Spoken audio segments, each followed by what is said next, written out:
Hello guys, அன்னைக்கு ஒரு நாள் எங்களுக்கு 30 சுறா மீன் கிடச்சிருந்தது. அந்த 30 சுறா மீனை நாங்கள் இப்போ ஐஸில் போட்டு ஃப்ரீஸ் பண்ண போகிறோம். அது எப்படி நாங்கள் ஃப்ரீஸ் பண்ணணும்னு பாருங்கள். ஃபிஷிங் இந்த ஓஷன் சேனலை சப்ஸ்கிரைப் பண்ணாதவங்க சப்ஸ்கிரைப் பண்ணுங்கள். வீடியோ பிடிச்சிருந்தால் லைக் பண்ணுங்கள். இந்த மீனுக்கு பேர் வந்துட்டு நம்ம தமிழ்நாட்டில் பன்னித்தலைன்னு சொல்லுவாங்க. ஆனால் கேரளாவில் இது பேர் குழிக்கட்டை கொம்பை. அதிகமான ஆழமான பகுதியில் தான் இந்த மீன் அதிகமாக கிடைக்கும். இதை விட பெரிய பெரிய மீன் எல்லாம் நாங்கள் இதில் பிடிச்சிருக்கோம். ஆனால் அந்த டைமில் எல்லாம் வீடியோ எடுக்கிறதுக்கு எனக்கு கொண்டு முடியாது. ஏன்னா அந்த வேறு டைமு பெரிய மீன் சொல்லும்போது ரிஸ்க்கு கொஞ்சம் அதிகமாக இருக்கும் அந்த டைமு.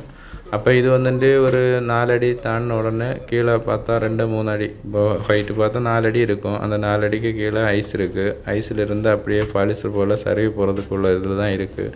இப்படி நாங்கள் மீன் இறக்கி கொடுத்துட்ருக்க மீன் எல்லாம் அங்கே போய் இடித்து தான் நிற்கும். பல வயல் இடித்து நிற்கும்.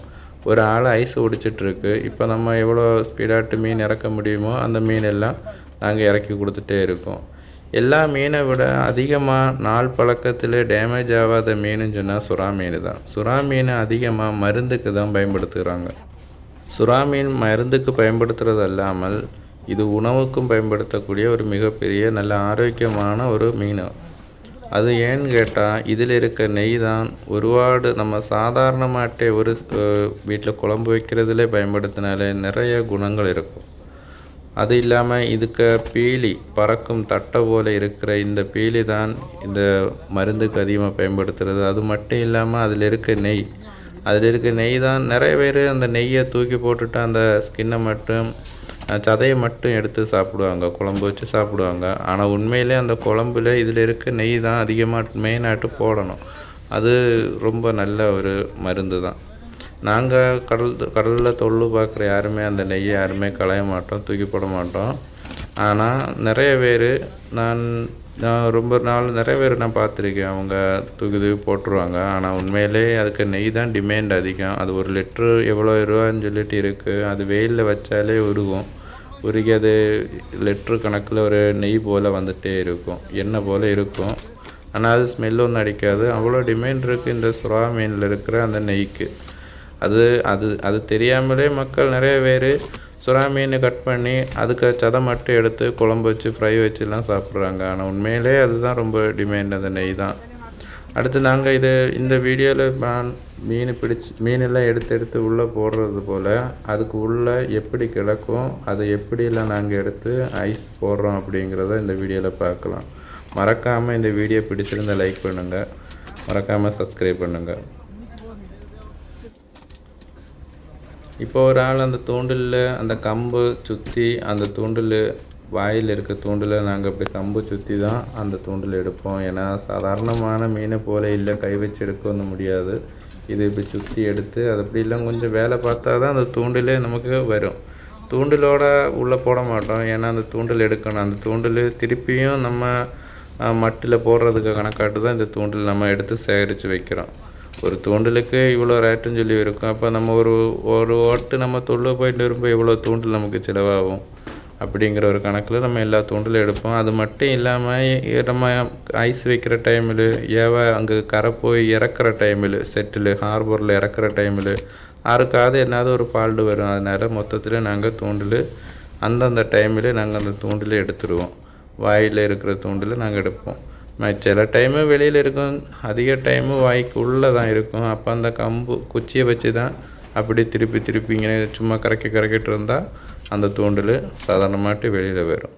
இப்போ லாஸ்ட்டு மீன் எடுத்து போட்டாச்சு. அப்போ இந்த மீன் தான் நம்ம ஃபஸ்ட்டு நேரமே சொன்னது போல் ஒரு ஆள் உள்ளே இருந்து ஐஸ் ஒடிச்சு கிளியராகிட்டு ஒரு 2 அடி ஒரு 1.5 ஜான் அந்த ஒரு டைப்பில் ஒரு ஜானுக்கு மேலே உள்ள அளவுக்கு ஐஸ் ஆல்ரெடி போட்டிருக்கு. அப்போ அதுக்கு மேலே கூடி நம்ம இந்த மீனை வந்துட்டு அடுக்கணும். இந்த மீனை அடுக்கும்போது மெயினாட்டு கவனம் செலுத்த வேண்டியது ஒன்று அந்த பீலிங்கிற அந்த பறக்கு கரெக்டு லெவலில் நம்ம வச்சு தான் அடுக்கணும். அப்படி அடுக்க இருந்தால் அந்த பறக்கு ஒடிஞ்சு போனால் அந்த மீனுக்கு டிமாண்டு கம்மி, அதிகமாக விலை போகாது. நம்ம இவ்வளோ கஷ்டப்பட்டுட்டு மீன் பிடிச்சிட்டு போகிறோம். ஒரு சுறா மீன் எப்படி இல்லைனாலும் 18,000 20,000 இப்படிலாம் போகும். அதிகமாக விலை கிடச்ச ஒரு சுறா மீனுக்கு 30,000 வரைக்கும் போகும். இந்த மாதிரி பெரிய மீனெல்லாம். அப்படி இந்த போட்டில் மொத்தம் 14 அறைகள் இருக்கும். இதே போல் மீன் ஐஸ் ஃப்ரீஸ் பண்ணுறதுக்கு கரெக்டாகிட்டு 14 அறைகள் இருக்கும். இந்த 14 அறைகளும் மேக்ஸிமம் ஒரு 10 அறை வரைக்காவது மீன் கிடைக்கிறது வரைக்கும் எவ்வளோ நாளானாலும் நாங்கள் தொழில் பார்த்துட்டு தான் இருப்போம்.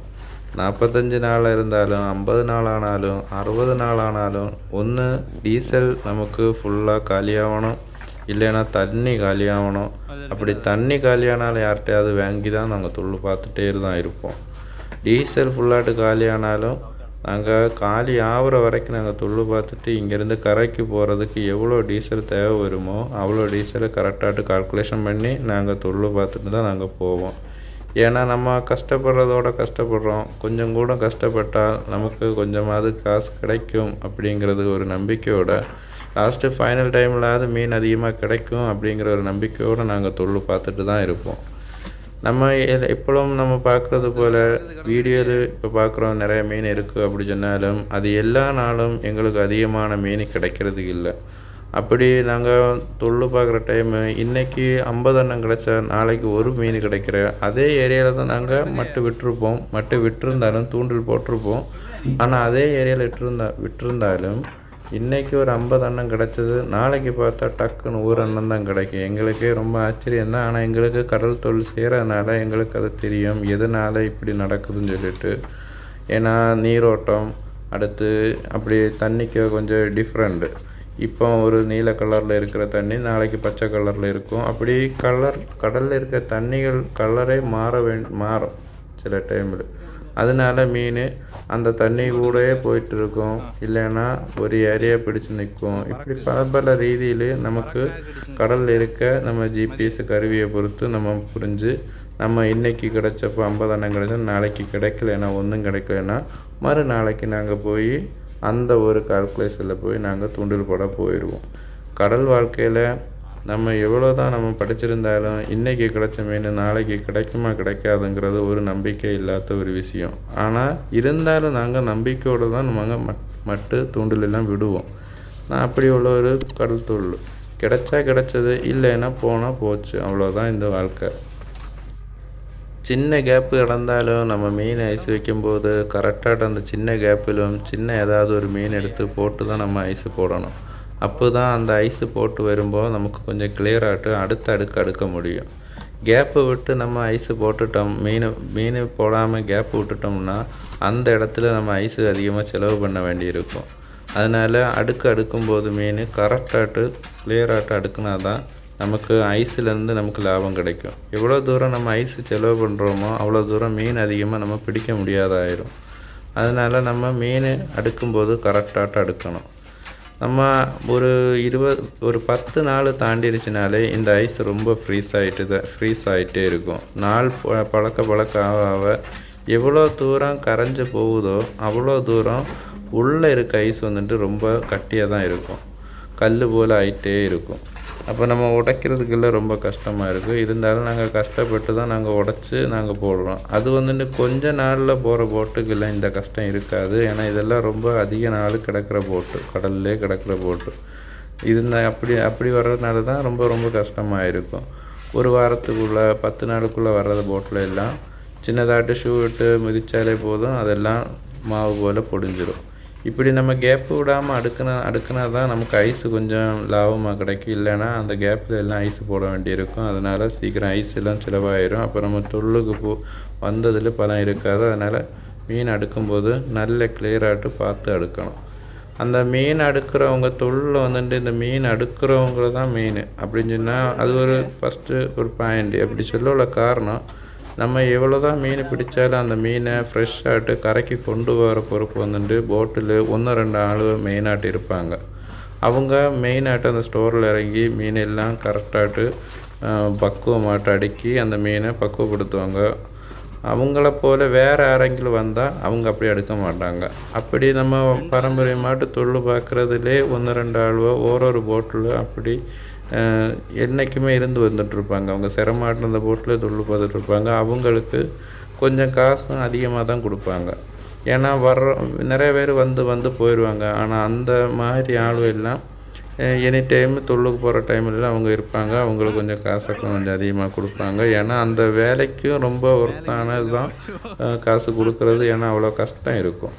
நம்ம மேலே அடுக்கி மீன் அடுக்கிட்டு மேலே போக போக அது ஹைட்டு அதிகமாக நம்ம பேக் பெயின் அதிகமாகிட்டே இருக்கும். ஏன்னா நம்ம நம்ம கூலிங்கில் நிற்கிறது மட்டும் இல்லாமல் அந்த ஹைட்டில் இருந்து குனிஞ்சு இந்த வெயிட் எல்லாமே நம்ம தூக்கி எடுக்கணும். அப்படி நிறைய கஷ்டங்கள்லாம் இருக்குது. அந்த கஷ்டத்தில் தான் நம்ம இப்போ ஐஸ் வச்சுட்டே இருக்கிறோம். அப்போ இந்த வீடியோ எடுக்கணுங்கிறது ஒரு காரணத்தினால நான் தலையில் வச்சு தான் இந்த வேலையும் பார்த்துட்டு அப்படி வீடியோ எடுத்துகிட்டு இருக்கேன். வீடியோ கரெக்டாக எடுக்கணும்னு நினச்சா ரொம்ப சூப்பராக தான் இருக்கும். ஆனால் இந்த வீடியோ நமக்கு யூடியூப்ன்றது இது வரைக்கும் எலிஜிபிலிட்டி ஆகலை. எலிஜிபிலிட்டி ஆகி நாளைக்கு லைஃப்பில் ஏதாவது ஒரு காரணத்தில் நம்ம லக்கில் நம்ம முன்னேறினா அப்படி எதெങ്കിലും கையில் வச்சு சூப்பராகிட்டு வீடியோ எடுக்கிறதுக்கு நான் பார்க்குறேன். இப்படி 3வது அடுக்கு மீன் நம்ம போட்டுட்ருக்கோம். 3வது அடுக்கு மீன் பாருங்கள், ஒரு ஆளாட்டு தான் நம்ம போடணும். நீங்கள் நினைப்பீங்க 2 விராட்டு திருப்பி போடுறோன்னு சொன்னால் அந்த 2 விராட்டு போடும்போது அவ்வளோவா கரெக்டாகிட்டு போட முடியாது. அப்படி தலையை வச்சு அப்படியே திருப்பி போட்டோன்னா டக்குன்னு விழும். 2 பேரும் சொன்னால் 2 பேரும் கவனமாட்டு நின்று அப்படிலாம் அதை விட ஒரு ஆள் போடுறது தான் ரொம்ப சிம்பிளானது. ஃபிஷிங் இந்த ஓஷன் சேனல் சப்ஸ்கிரைப் பண்ணாதவங்க சப்ஸ்கிரைப் பண்ணுங்கள். வீடியோ பிடிச்சிருந்தால் லைக் பண்ணுங்கள். மறக்காமல் வீடியோ பிடிச்சிருந்தால் யாருக்காவது ஷேர் பண்ணுங்கள். Bye guys.